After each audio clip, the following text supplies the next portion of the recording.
Təhsil İdarəsinin tabeliyində olan Masazır kənd 4 saylı körpələr evi uşaq bağçasında olduq.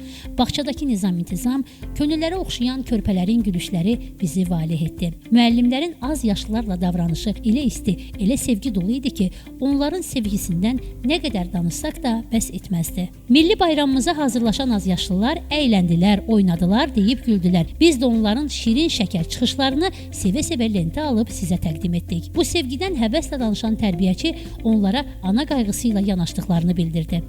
Əslində az yaşlılarla davranmaq o qədər də asan deyil. Yəni əvvəlcədən özünü sevdirmək lazımdır.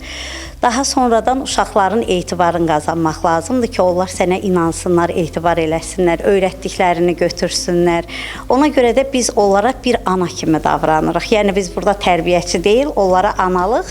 Yəni mənim yaşım çox olduğuna görə mən hətta nənəlik də eləyirəm. Bizim öhdəmizə düşən vəzifə odur ki, biz indidən uşaqlara vətənpərvərlik hissi aşılaşdırırıq. Yəni qızlarımız üçün də, oğlanlarımız üçün də bu ən önəmli bir haldır.